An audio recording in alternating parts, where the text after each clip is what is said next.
Let's go. Today we have the pleasure of interviewing Yselande Pierre. Did I say it correctly? Yes, Islandi, Islan, Yselande with Island Pierre. whichever way you want to pronounce it. I answer by both. How are you doing today? I'm doing well. How are you?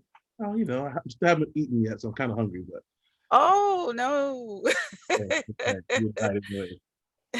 So, yes, so people that don't know you, before we get into this, right? You are what they call saying it correctly, a instructional design professional. Is that correct? Am I saying correctly?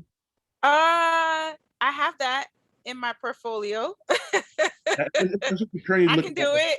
You're currently doing it now.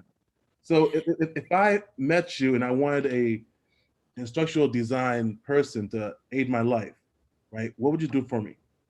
I think for you, you look like you want to teach because you have the computer skills to like create your own course. You look like you would want to teach, but because you don't have like the education background, I can help you with that, putting your course together, what pedagogy goes with it, or what framework, or whatever you want to do, and it has to do with learning. I can help you with that. That's what you would strike me as if you want my services as a ID.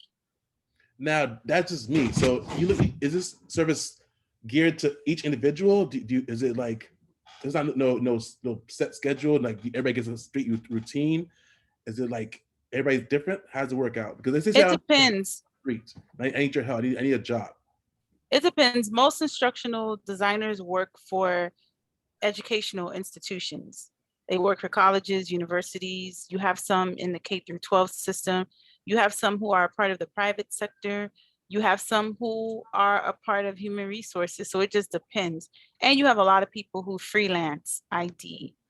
They'll freelance ID, but they don't have like the educational background for it. But whether you have the educational background or not, if you know what you're doing and you're good at it, you'll be able to deliver some really good products for clients or for people who are interested in your work, especially now because everything is moving online and a lot of people don't have the time or the patience to move a lot of materials online or to create instruction for their online environments. So they reach out to IDs. Interesting. Now, Hmm. before that was a good answer, by the way. Some Thank you. don't know your like now they know what you do, but they don't know your background. You have a magnificent story. So we put you on here to basically tell your story and they don't know that you were raised with lots of siblings around you. You're not the only I have child. a lot of brothers and sisters. Yeah, I do. So how I'm the, oh, go ahead, Jerry. I'm sorry. keep going. I got you I up. am the fifth of six children on my mom's side. And I don't know where I fit on my dad's side. I know he has three boys. So I know I have three brothers on my dad's side. 9 total. That's a very tight I household. would say nine total. You just never know with, Caribbean men. Heard that before. Not trying to generalize, but you just never know. But for now, I just know of those nine on both sides. So being raised as the middle, fifth, in middle, I got put up your middle right there. So I have 9, you're probably in the middle, I'm the right? middle of three girls and the second youngest of six overall from my mom's side. How'd you get your alone time? What'd you do? Like what?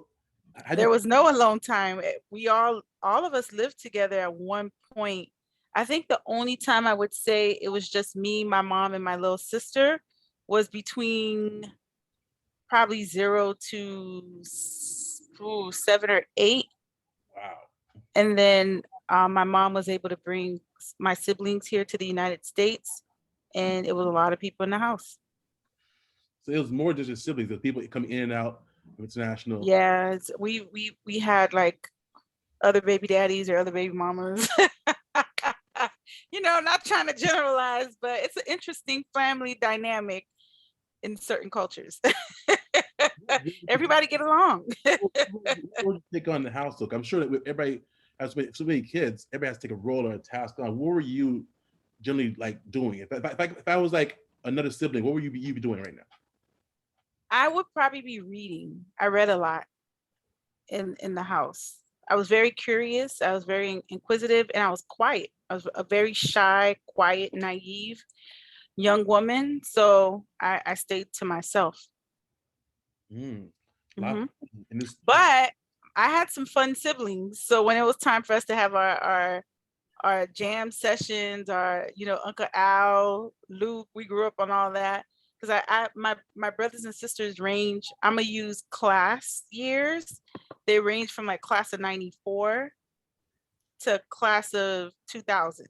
Mm. So when you have brothers and sisters who are as old as class of 94 and as young as class of 2000, And it's a lit house. so you got out of that house, so you went to college and you Mhm. got a degree in what exactly? I wrote it down. I don't want to say it wrong. My degree is in English. I have a bachelor's of arts in English. But you're not stopped. And huh? I heard you haven't stopped there. You kept going. Oh yeah, I did keep on going. I have a bachelor's of arts in English. I have a certificate in African diaspora. They changed the name of the certificate, but it's African New World Studies. So that's what I have my certificate in. And then I went on to get my master's degree in higher education with another certificate in professional writing, a graduate certificate in professional writing. And currently I'm working on my doctoral degree in adult education and human resources development. So I'm a doctoral candidate right now. God. Yeah, I like school. I'm a lifelong learner. People's I, consider. I practice it very well. And you're educated. You're a teacher out there at FIU, correct? I Teaching. am an educator. I'm an administrator at FIU. I do teach. The subjects vary depending on the institution, but for right now, I'm at FIU. Perfect. So, as an educator, right? I want to ask you some questions about education. Mhm. With being so involved in education, being hands-on and still a life learner as yourself, since COVID-19, since issues have arisen, and you see what happened. I want to tell people what happened. Mhm. Happens. How's that affected? What have you seen from your point of view, as far as education wise? How's it affected it? I do know a lot of institutions had goals to move a lot of the traditional classroom environment to online. COVID sped that up. Everything went online. So now at this point, they're trying to get students back to campus, but I think it sped up that process. A lot of people had to learn new technologies very fast. The good thing is, which I like about FIU, they're so forward thinking. They had us using Zoom three years before the pandemic. So we were already prepared to go into the online environment, but the K through 12 system wasn't really prepared, and they had to try to move to that, and other educational systems had to shift to online. But I think COVID-19 just moved things a little quicker to the online environment. And now the other piece is remote work. Now a lot of people don't want to be in brick and mortar environments anymore. They want to work at home, or they want to work online, or they want to be able to be in Europe working for the United States. So COVID-19 changed the workplace and moving into the online environment when it comes to education. So I myself will be probably an online student. I wouldn't go to class. I just can't. I want to be free. I want to be free. I can't A do. lot of students were resistant to go online. Some do like the traditional environment, but COVID-19 shifted that quickly, and it make you appreciate the traditional classroom a little bit more. And when I say traditional, traditional can mean a lot of things. What I mean by traditional classroom, meaning going back to campus in the sense of that's traditional. Online is something that could be, depending on the learner, it could be you facilitating it. You're the one learning by yourself online. It could be an instructor leading it, or it can be a live class. It just depends on your school and what they offer. Wow. So you are an educator. You are an educator, Mhm. and you find time to do all this plus industrial design. How? Like Well, instructional design is a part of my discipline for my doctoral degree. It's a part of adult education and human resources development. It's basically how adults learn in and out of the classroom. So we have to design instruction for adults and for K through 12 or for businesses. There are businesses who do employ instructional designers. So we got to navigate all of that. So it's a part of my degree. It's something that I had to learn, or that most instructional designers learn through the discipline of either going through educational technology or instructional design itself, or through the adult education and human resources development, AEHRD for Mhm. short. So that's how we learn how to do that. So to sum it up, because as a novice to this, Mhm. basically teaching people how to learn, just basically. Basically, how do adults learn in and out the classroom? We focus on early development for children. We focus on the K through 12 environment, but adults continue to learn after they leave the K through 12 environment. They go into higher education, and some even further their education. So the trend right now is a lot of people don't want to go to college anymore. You know, it's unfortunate, but then yet it's fortunate. A lot of people don't believe in the 4-year degree anymore, so they're finding ways to learn outside of the classroom. So it's our job as educators and as IDs or anyone within that field to be like, okay, adults, how can we serve you? How can we skill you to do what your heart's desire? This brings you back to your story, actually, Mhm. because after talking to you earlier, you did this before with your family members. You were that person, that key person who was guiding. Can I say, is that correct? I was saying, because you wanted to help, I believe, and you were the Yes, I was the go-to for my mom when I was in elementary, middle school, high school, college. I read all the documents. I helped with the signatures, wink, wink. uh, No, I can't confirm, no deny that.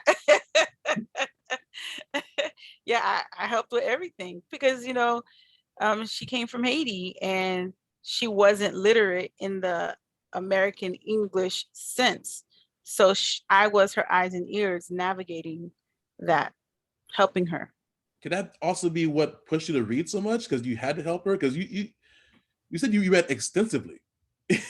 So Well, I'm just a naturally inquisitive and curious person. I think what led me to read so much is because I was shy.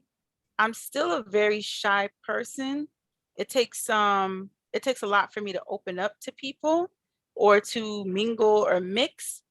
So that was my escape. I got to escape into another world.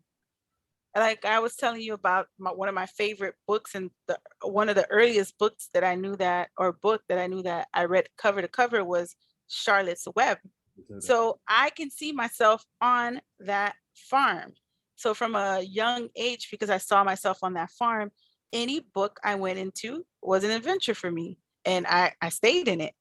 Now, as you get older, it's hard to stay in those imaginary places or to go into the world you know, that other people create because you're so busy with life. But sometimes it's good to escape into those worlds and see what goes on in other people's minds or imaginations or what they dream of. it's probably like a no-brainer to ask you for a good book to read, huh? I I have a it depends. It depends on what you're interested in. Okay. It depends. I'm not into to sci-fi. I don't know too much about sci-fi, but I know a lot about other genres. Give me, if I want a book right now that would impact my life, so something that impacted your life, so a book that well, one of your best book that changed you or motivated you to be who you are today. I mean, what book would you give me? I would say the first book that made me think, there's something else out there was Rich Dad Poor Dad by, I think, Robert Kiyosaki. I can never say Kiyosaki. Yeah. And I was like, what? So Rich Dad and Poor Dad. I know Poor Dad. Poor Dad is a lot of us. We Uh-huh. work for a system for 30 years for a watch or a thank you. or a TV, and what else? And a lot of the people, especially in my late 20s, early 30s, a lot of people who were retiring from education, I saw them dying. Like I know of 3 or 4 people who died, and 2 of them were my mentors. Well, yeah, they died like 2, 3 years right after retirement. So when I connected that back to Rich Dad, Poor Dad, I'm like, this man is onto something. And then when you think about Rich Dad invested in learning. And a lot of people don't invest in learning, or they don't have time to invest in their learning or knowing things or trying to figure how to do something better by reading a book or watching something informational like a documentary. So, and if you do that, it helps you. So it helped me. Rich Dad, Poor Dad helped me look into the stock market. Like right now, a lot of people are going crazy about the stock market. But if you read a lot of these books like Rich Dad, Poor Dad or The Richest Man in Babylon early on, like 10 years ago, you were ahead of it. You were ahead of the game. Um, yeah, a lot of people don't know that I know the stock market pretty well. That's the good thing about learning. Sometimes people don't know what you know. You're just like, oh, okay. And they'll talk, they'll talk, they'll talk, they'll talk. You stay humble, you have humility, you don't say nothing. And it's like, I already know. You can't fool me. So I think the 2 books that I mentioned, but that was more so like the financial mindset. I read a lot of Sweet Valley books. I love Sweet Valley High books. What other books did I read? Sweet Valley High, if you read those books right now, if you have like a woke mentality right now, it's not probably good books for young Black women. It's adolescent books for teenagers or young Black women, but it gives you a different picture of life, not what we live. Sleep But reality. Sweet Valley High, I love the Sweet Valley. I read a lot of those books. And those are books that I was able to get for free at the library. I couldn't afford Sweet Valley High books. So I would always go to the library, read the books, turn it back, get the next whatever chapter or whatever it may be. You sound like somebody who paid her way through college. Is that correct? I paid my way through college. I'm gonna get it done. No, because I really believed in the college dream when I was young. I really believed that going to school would free you.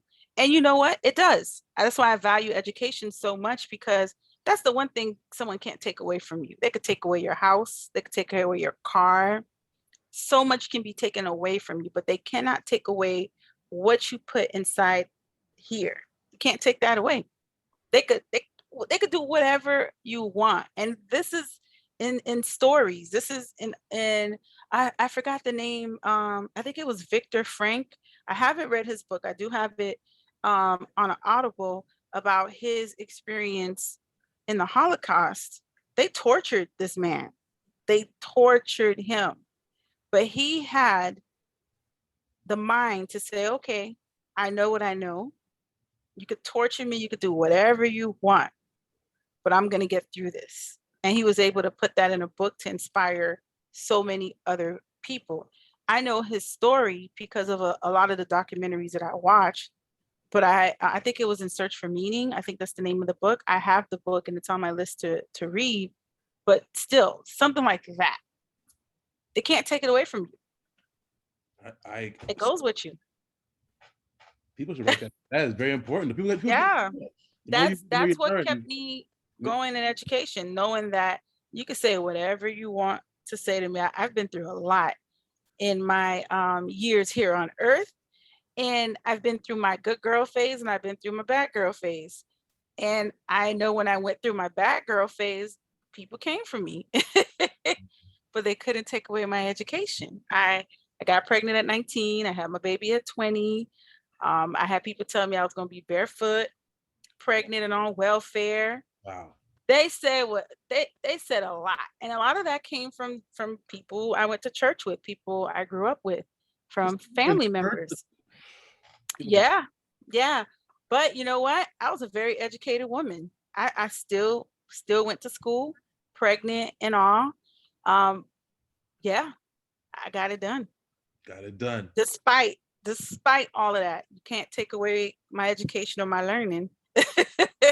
Say what you want, you can't take it away. Still pushing learning now, still educating. Pushing. Yeah. And I like how when you read, you actually live it and you do it, because you talk about the rich dad and poor dad, and you actually do it because you work and you also have your entrepreneurship going on, your business on the side also. Yeah. When one of my students when I used to work at the University of Central Florida, one of my students taught me, because I started asking questions. And the funny thing is, and it was, what was the name of, I can't remember the name. It was the one before Capital One. It was a brokerage. It was like one of the first ones. I can't remember the name of it. And he used to always tell me, Yselande, invest in this, invest in this. And he would say, oh, I just pulled out $1,000 from my account. I'm going to go splurge. I was like, hold up. And he was like, oh, I used my financial aid to invest in the market. And then he was investing in the market when it was on the downside, 2008, 2009. So he was buying his stocks real cheap around that time. So after I read Rich Dad, Poor Dad, and I was telling him about my experience with that book, so he was like, here, you just open this Share Builder. That's the name of the account. It was called Share Builder. So I started, doing little things here and there with Share Builder, but I started real small. I started like $5 every paycheck, and I let it build, and I started understanding all that. And who taught me that? A student. It wasn't even like a banker or a broker or a finance manager. It was one of my students who taught me the stock market. And you'll be surprised how much they know. People be surprised. That's a gold mine. People don't know. If you just gotta listen, answer questions, anybody can learn. For anybody. Yeah, because people think that because you're young, you're a teenager, or you're a kid, or you're under 30. Oh, you don't know nothing. Nah, they know a lot. Sit down and listen to them. They know a lot. Wow. Mm-hmm. Amazing. Now, Yizzy, this is a crypto show, so I want to make sure understand. Okay. How are you related to crypto? Okay, so how am I related to crypto? I'm related to crypto because of you, Jerry. Now, the funny story is, I remember Jerry was one of the first people that I've ever heard anything about cryptocurrency with, and that has to be at least 6 or 7 years ago. And you were encouraging you. I remember you would tell your friends, get into crypto. Like, I know crypto. And I listened to you, but I didn't listen to you because I kept thinking of, okay, I don't want to go to jail because the other piece about learning is I watched a lot of the Netflix documentaries on crypto. Very shady back then. People went to jail, and it was on the dark web, what they call the dark web. And it's like, okay, if you buy a share, if you get something, like, you can go to jail. But now to see so many years later how it's changed, it's like, oh, okay. So I'm still a little skeptical on crypto, but I like the direction that crypto is going in. And the reason I like the direction it's going in is because of how the Federal Reserve can, just hijack your money at any moment's time. They can just freeze your account. They can do a lot of stuff with your money as they please. So with crypto, it's a little bit more difficult for them to do that. And that's one of the reasons why it was illegal for so long, because they couldn't regulate it. Yeah. So they're trying to regulate it, but I still think it's going to be a little hard to regulate. But I have a couple of shares. It's not a full share, but I got something. I understand it. Here's a bomb drop. Now I want to know what you think about this bomb drop I'm about to say. The bomb drop is this, right? They're making NFT degrees. What NFT is a non-fungible token. All this is a crypto token. Like, it could be a picture, it could be your social information, all your information on a digital, piece of art, whatever, right? A platform, whatever, digital paper, and that'll be your degree. some colleges already started doing it in other countries, and I wonder what's your thought about that? Do you really need back the old paper degree to hang on your wall? What's your opinions about digital, everything going digital, as far as digital memberships to sororities, digital memberships for everything? What's your thoughts about that as far as the educator? I think they call that credentialing, micro credentialing. I think that's what they're doing now, where instead of spending, from my understanding, because I guess on the crypto side, they're trying to make a degree out of it. But I know on the education side, one of the things that they're moving to is micro credentialing. And that's if you don't want to spend your entire 4 years trying to get a specific skill or trying to get a specific knowledge in something, you can spend 4 or 5 weeks or up to a month and get an intensive course on what you're trying to learn, and then you leave with a badge. So that's how I'm A digital equating it badge? to a digital badge. And that digital badge can go into your LinkedIn, it can go into your signature, and it can show that, okay, I got this from a credible institution for low cost or to no cost. At an institution, technically there is a cost because you pay tuition. So that's the tuition. But on the ID side, that's something like if people aspire to be instructional designers, that's something that they can offer. And a lot of non-educational platforms are doing that. They're offering digital badges. Where I would be cautious with digital badges is you just don't want to get it from just anybody. You want to get it from a credible institution. And I think that's going to be how they're, I don't want to call it policing, the same way that they police degrees where you have to be accredited and you have to go through a database. They might start doing that too with badging. So I know they're in the testing phase of that.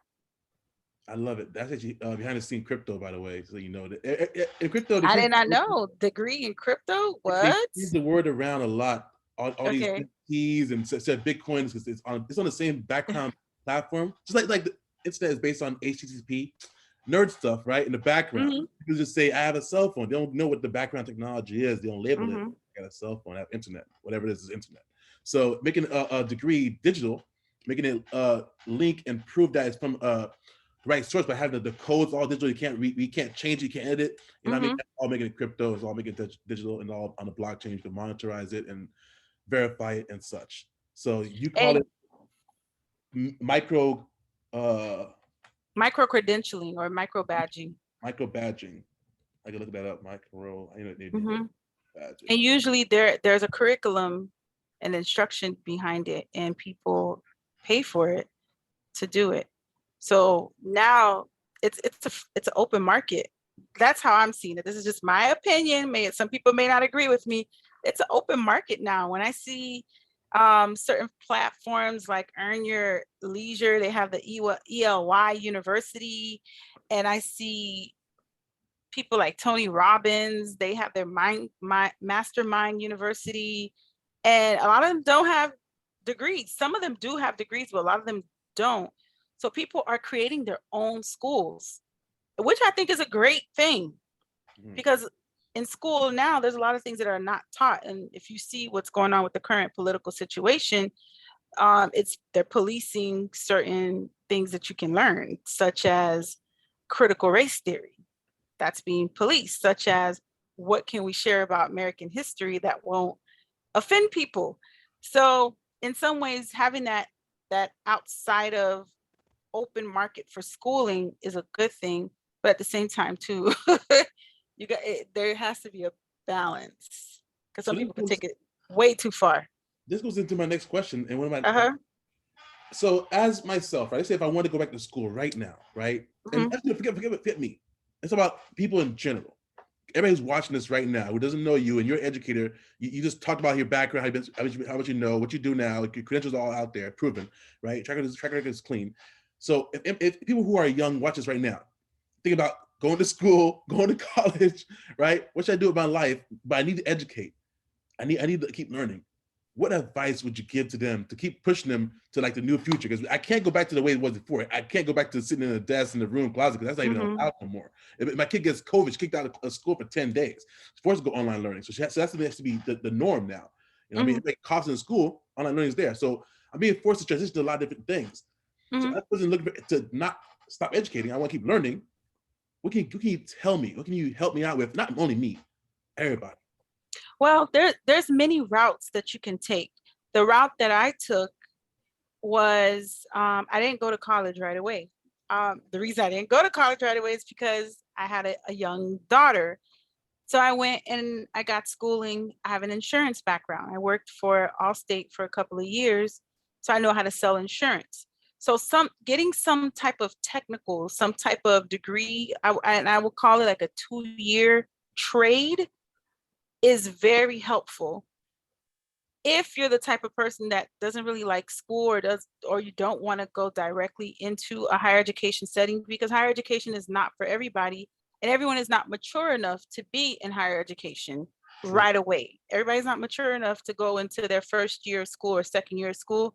So getting a trade, I went that route, and then going to school and graduating, I was off by a year, but that was one of the best experience or path that I could have taken, because it helped me a lot in becoming who I am.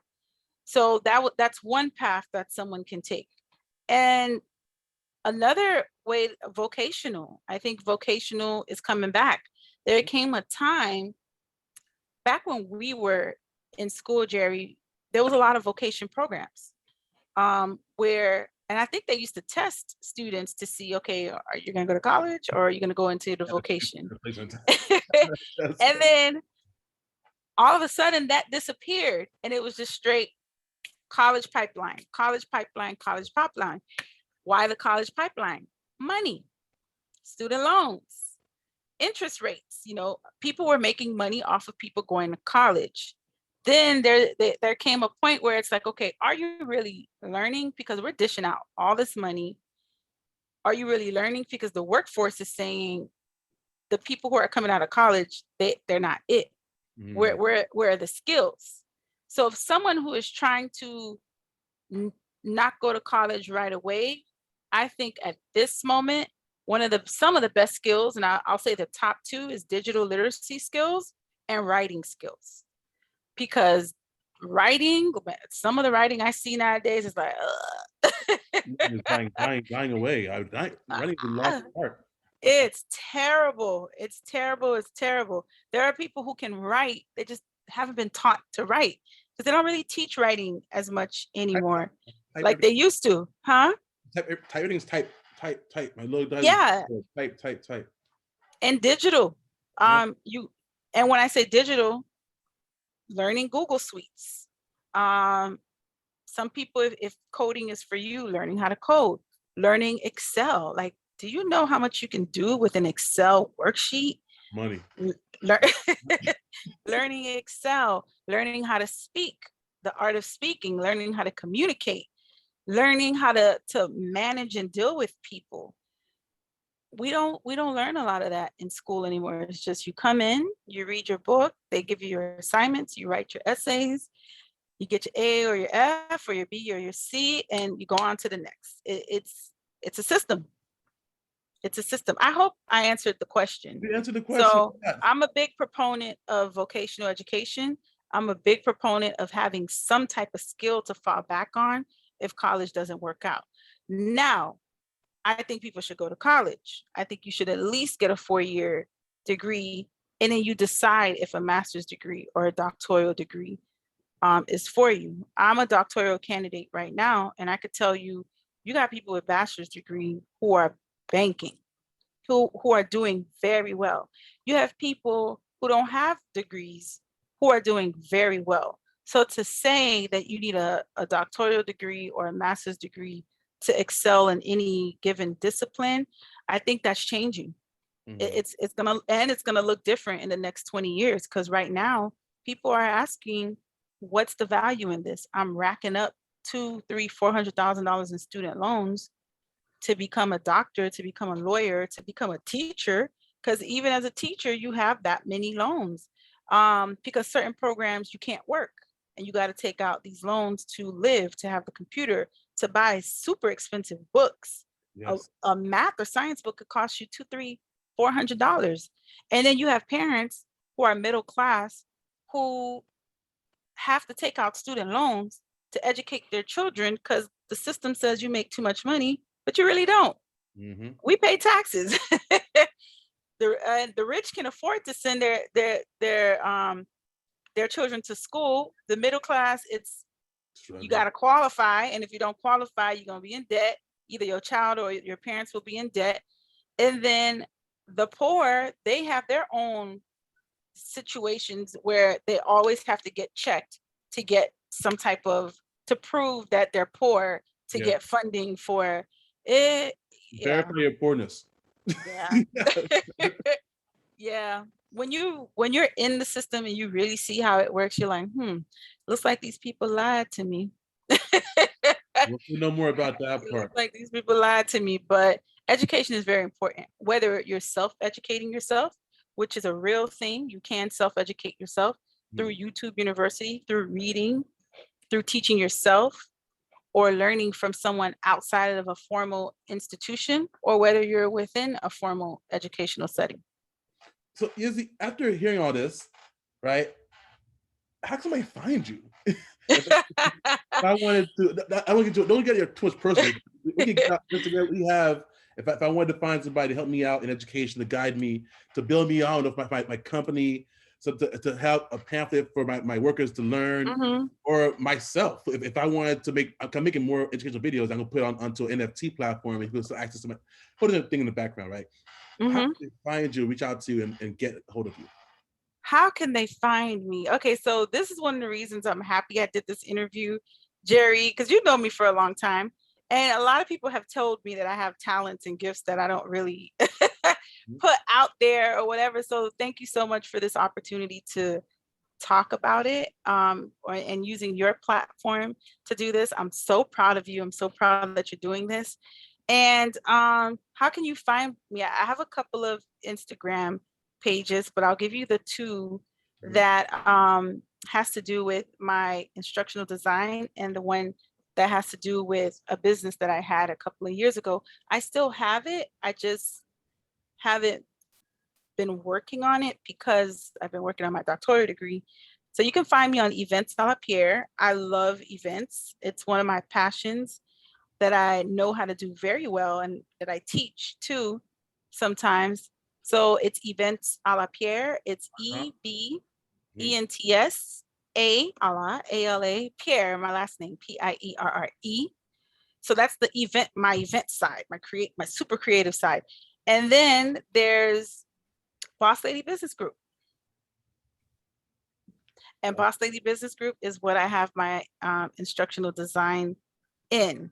I did not want to open up another social media for Izzy's instructional design. So I'm using the Boss Lady Business Group because I do have a lot of knowledge. That's where I want to feed in all my education knowledge, all my instructional design knowledge. And that's what my students call me. They call me Boss Lady. So I wanted to pay homage to my darlings. That's what I call my students, my darlings. I wanted to pay homage to them because I was like, okay, they've been calling me Boss Lady for years, even before Boss Lady was a very popular term right now. So the business piece is something that I'm really enjoying right now.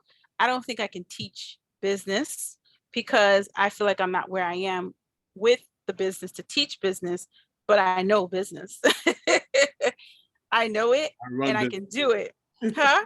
You run the business. I know it and I can do it. And it's just a group. Like if you want to find me, you want to find out more about me or know what I'm doing or find inspiration, those are the two areas where you can find me at. Boss Lady Business Group, and that's on Instagram? Yes, that's on Instagram. My email address is Izzy, IZZIE, design, DESIGN @gmail.com. So that's my instructional design email. If you need assistance with online course, if you need some guidance with pedagogy, some learning theories, or really want to back what you want to do, if you want to build online courses, if you want some trainings, workshops. I do have a I Can't Write workshop because in the professional setting, there's a lot of people who can't write. And they're like, I can't write, I need your help. So I help them through my I Can't Write through the Izzy Instructional Design. So if you need assistance with that, I can help you. I can. Izzy, thank you so much for this opportunity. It's been phenomenal. I learned so much about you, and I'm gonna reach out because I built this website thing. You see my work. You're building a website? Yeah, I'm put No, all my. I don't know how to build No, websites. I know the instructional part. I'm paying for everything. I'm making course videos for my crypto stuff. Okay, That's in okay. the background stuff. So we're reaching out to you.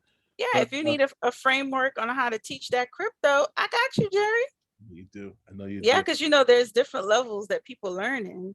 So you want to make sure that you capture people at all their levels and you test where they are. And that's how you have affecting teaching practices or learning practices in your courses. I need that. You see how Some people don't know that. Sometimes they'll go straight for the advanced and they have their students sitting there like, what is this? You went a little too high. Can we bring y'all back down to the knowledge and application? you dotted my eye because I my videos I put out, I had to change my video layouts, and if you look at Instagram, it was too high educational. I had to dumb it down, so not dumb it down, I had to lower it. People ask questions. I don't understand this other stuff. It's mining other thing, get back to trading. So I need to restructure it, and you're giving me good advice right now. But I know it's not the video platform for do it right now, but I will be reaching out because I need to restructure it and organize it and put it out properly. And you can help me with that in the future. And you should also talk to, I'm gonna put you off the background. Leslie is a good source for people to help on-ramp come to you. He has great leadership skills, and you have great educational skills. So together you'll be phenomenal as far as okay. That's contacts that I might share out. I'm also gonna send you a book. Since you are a reader, I got into delivering books. I owe you a book, Bostic a book, and I owe Leslie a book. Everybody who I do interviews will get a book from me. So what's the name of the book? You would not know. I'm gonna sign first, okay? Calm down. Oh, okay. Oh, I do have another book recommendation. Tell me. There is a book that I've been reading. I read it. This is actually my second time reading it.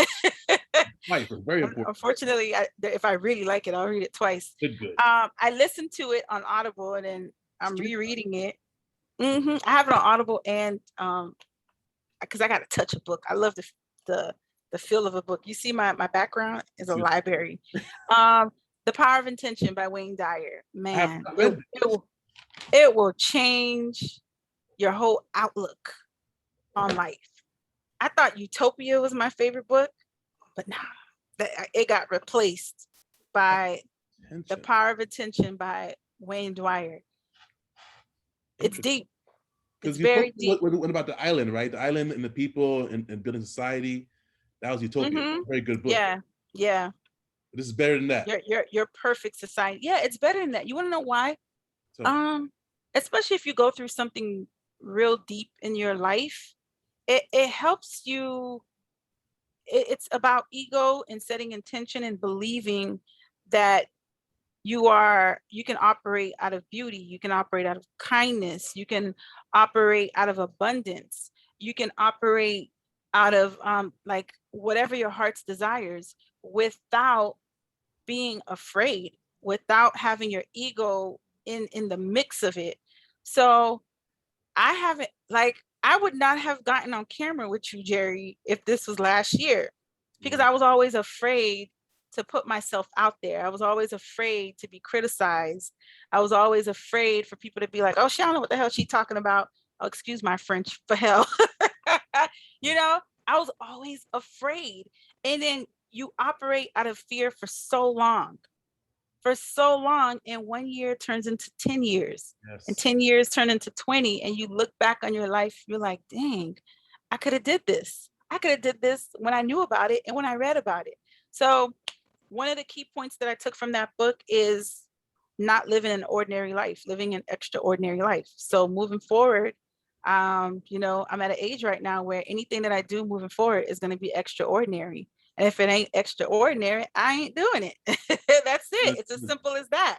I love that. It's as simple as that. That's what that book taught me. That's a good way to end it. Yes. Izzy, thank you so much for the interview. You're welcome. On this, and we'll talk again very shortly. Definitely. Love you. Have a good day.